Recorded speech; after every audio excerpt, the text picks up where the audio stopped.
Please support this channel by clicking on the links below. How Africa Shaped the Christian Mind by Thomas Oden. Chapter 9. Seeking the Reconciliation of Christianity and Islam through Historical Insight. Those who have already taken some years to absorb African Orthodox wisdom can read the modern newspaper with new courage and determination. Believers do not see history from the premises of despair. Among the benefits of reading early African Christian teaching are the courage to face complex tasks, reduced anxiety, and the consolation of knowing that suffering can be transcended by hope. Seemingly impossible obstacles do not intimidate. This wisdom of early Africa points the way towards setting more realistic parameters of the test that Christians face with Islam.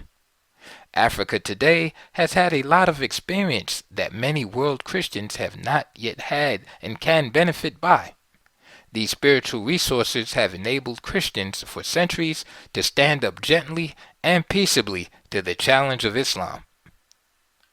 We see the pattern of meekness commended by Jesus in the case of the meekness and patience of the Coptic Jais and the Sudanese Christians.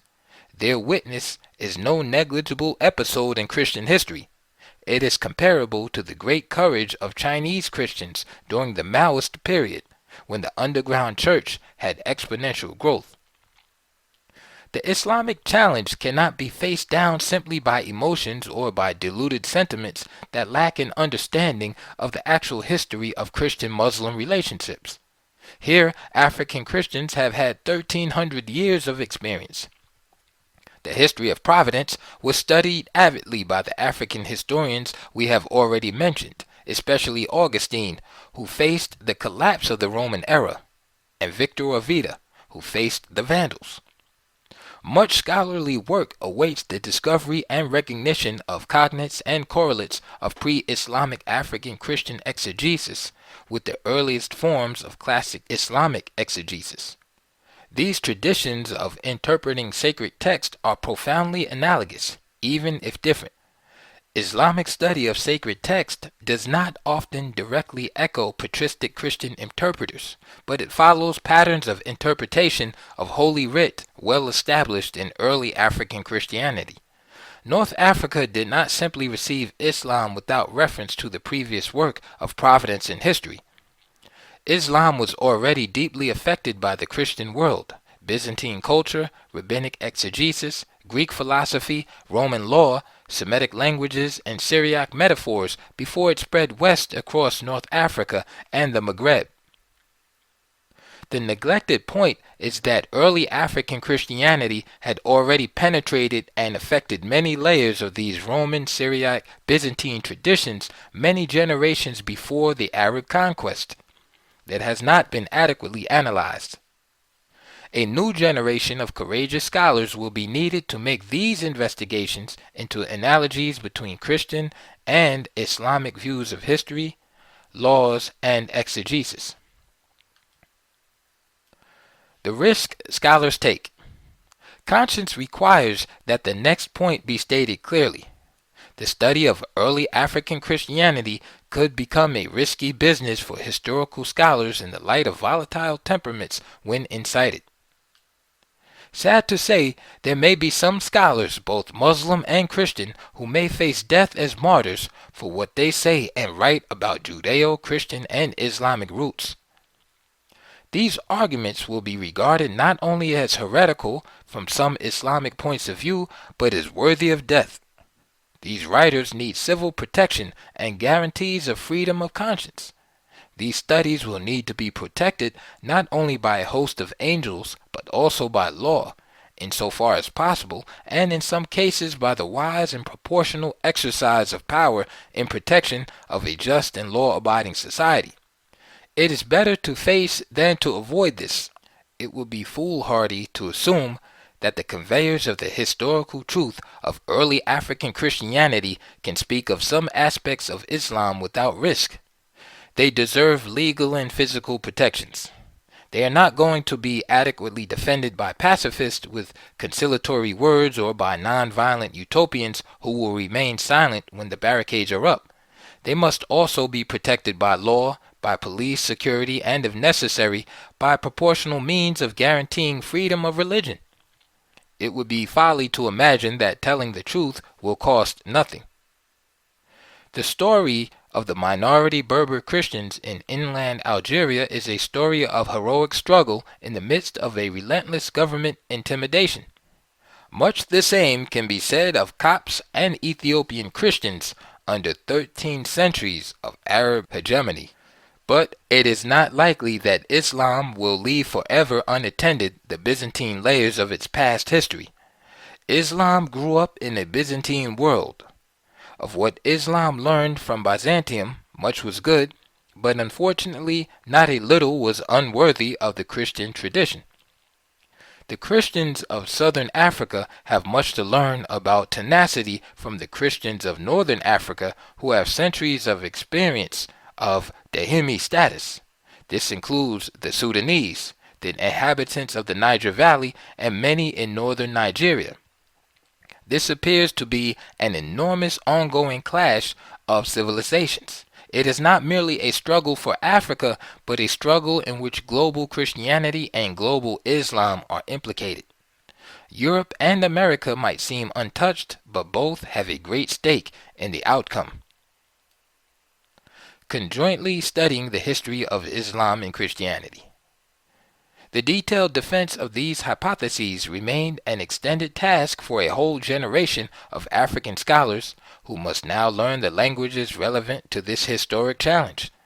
Modern Africans, both Muslims and Christians, are invited to learn more of pre-Islamic African wisdom. This historical perspective will help Islamic thinkers and apologists to see the analogies between many of their own patterns of exegesis and the Christian sources. This has not been well understood, but it is a rich area for investigation. It requires unpacking the implicit philosophical, historical, and moral roots of Islam. It calls for Christians to read early Islamic commentaries on the Quran and study them in conjunction with the patristic commentaries on Christian scripture. Ironically, Western scholarship has understood the Islamic roots of Europe better than the Christian roots of Africa. More is known of Averroes than Didymus. Medieval Arab mathematics, medicine, philosophy, and poetry are better known by Euro-American historians than are the clearly Christian writers of Africa. The Arab conquest itself must be restudied. Young African Christians and Muslims need jointly to investigate the early archaeology of both Islam and Christianity. They need to dig into these sites and reassess together all the evidences hidden there. Far too little is known of the archaeological remains of Christian communities of the 3rd through 6th centuries, and also of the Islamic communities that often built mosques on the site of Christian basilicas. Of the millions of Christians in Egypt, virtually all speak Arabic. But compare that with a figure that is probably 10 times that number of persons who have been baptized as Christians and who at least nominally share in the Christian faith in the Ethiopic, Eritrean, and Sudanese lands and in the upper Niger Valley. Though they historically have spoken Ge'ez, Amharic, Nubian, and other languages, most speak Arab today. Arab-speaking Christians in these lands can do a great service to the rest of the world Christianity by helping translate early African Arabic text into accessible modern languages. When will young African Christians hear the call to learn Arabic as a divine vocation? The rigorous language requirements of African research. A number of pace-setting universities will lead the way in establishing programs where the pertinent language studies will be pursued. Internet and digital technologies provide a new arena and huge databases for getting in touch with the text of early African tradition in a way not even imaginable before. The search is on for ancient African texts, including both paleographic and funerary inscriptions and literary works. A new generation of Christians will be looking for the remnants of the hidden texts that have survived the Arab conquest. There may be many yet unfound. Few in the West have read any of these texts because of the obscurity of their original languages, Amharic, Ge'ez, Coptic, and Arabic, and because those that have been translated are not always reliable. These are the languages that must be learned well in order to function optimally in the environment that is emerging with Islam. This is where the academic work must be done, and it has to be done by people who understand that the linguistic requirements are rigorous. Translators are needed from the four major source languages of Christianity in the first millennium of Africa history: Arabic, Coptic, Greek, and Latin, into the major international languages spoken in contemporary Africa: French, English, and Portuguese, but also into the major regional trade languages: Hausa, Amharic, Swahili, and Zulu. Much is yet to be learned about how the root languages of the Bantu are related to the Nilotic languages, and to what extent Hausa is cognate with first millennium Arabic. These are linguistic issues that need intensive study. Since few Euro-American universities have these kinds of competencies, much of the work must be done in Africa. Bishop Michael Nasir Ali has advised that if Christians really want young Africa to contribute to needed scholarship, they would do well to encourage young African scholars to study Arabic. There is a significant textual tradition untranslated from the Arabic sources of the Sudanese, Eritrean, Egyptian, Nubian, Tunisian, and Algerian cultures. This will require competencies in Coptic, Ge'ez, and Amharic, but most of all Arabic. The literature of these languages awaits study by a whole generation of African scholars. These classical Christian centers of the Upper Nile need to be studied on the continent of Africa, and not only in Tübingen, Oxford, Rome, or Leuven. There is a growing need for a strong international digital network of young scholars who can communicate regularly on the World Wide Web. Such a network would be best centered in Africa, with spokes extending in all directions. It should include those who can read not only Greek and Latin sources so important in North African intellectual history, but also the Coptic and Arabic texts. These are the core literatures that will establish that African Christianity is not simply an oral tradition or a modern tradition, but an ancient and rich textual tradition and fruitful area of scholarly specialization. Learning from primary sources. What do Western scholars know about these matters? Little in terms of suffering, but enough in terms of historical attentiveness to see that many have been deeply moved by classic African theology. How did Africa come into my consciousness as a powerfully converting force? I did not learn this from Euro-American mentors. I did not learn it from contemporary historians. Those traditions steered me consistently away from classical African Christianity toward modern European intellectual history. I learned it only from reading the ancient African sources directly. So I come personally to this subject through a unique, experiential route, by reading for 3 decades in early African exegetical sources at a time when they were being grossly neglected. It was a slow growth of appreciation and awareness. The transformation was slow but sure. I became fully converted to African orthodoxy while residing on the other side of the earth from Africa. This is the painstaking discipline I have been going through since the early 1970s. It has occurred at the time when modern ecumenism was riding with ideological self-justifications and getting more and more postmodern, and hence ultramodern, and therefore less African. A personal challenge. I am reminding myself of my own PhD students over the last 35 years, especially those who have ventured forth and probed vast, almost endless research projects. They have often told me how they went through the following steps. 1. They were motivated to take on a major project. 2. They found they could not do it well enough. 3.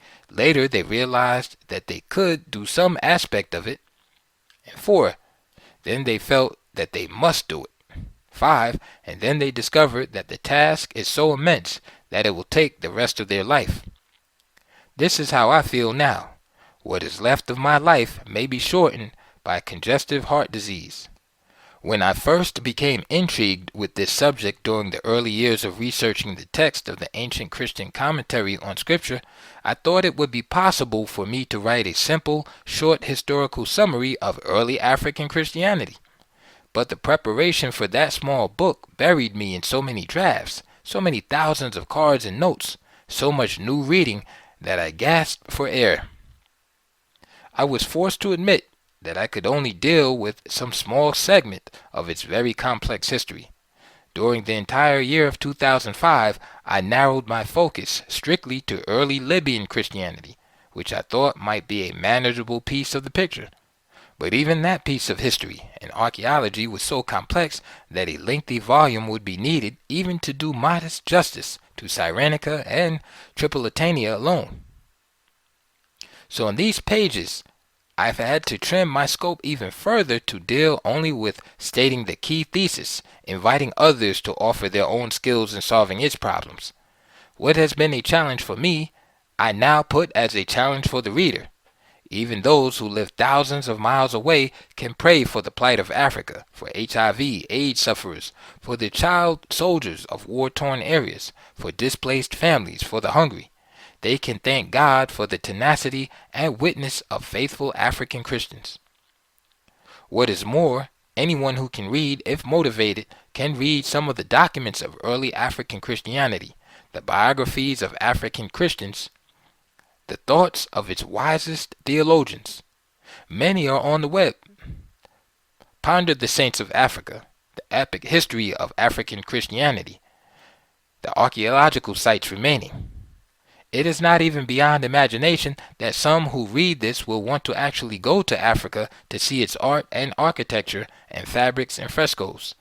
Some will want to give a period of service to its people in dire need of clothing, food, and health care. Many short-term ministries are in need of volunteers. Those who have economic resources can contribute to the renewal of African Christianity. People want to help. It is not far-fetched to think that people who become motivated will want to do what they can to give a cup of cold water to the African neighbor, even an ocean away. Those who cannot engage in the scholarship needed can pray for the support and enabling of the task of scholarship. There is a stirring of the tender and compassionate awareness of our Christian brothers and sisters in Africa. It is important to remember it is not just a question of historical scholarship, but also of moral commitment, as some of our Christian family will indeed be out there on the firing line risking life and limb. Others will remain in a safe place, yet with a lively conscience attuned closely to those who are sacrificing. Simple awareness of the condition of Africa is the first step toward turning the heart to Africa. Finding a heart for Africa is the precondition of taking any other step. End of Chapter 9 of How Africa Shaped the Christian Mind by Thomas Oden.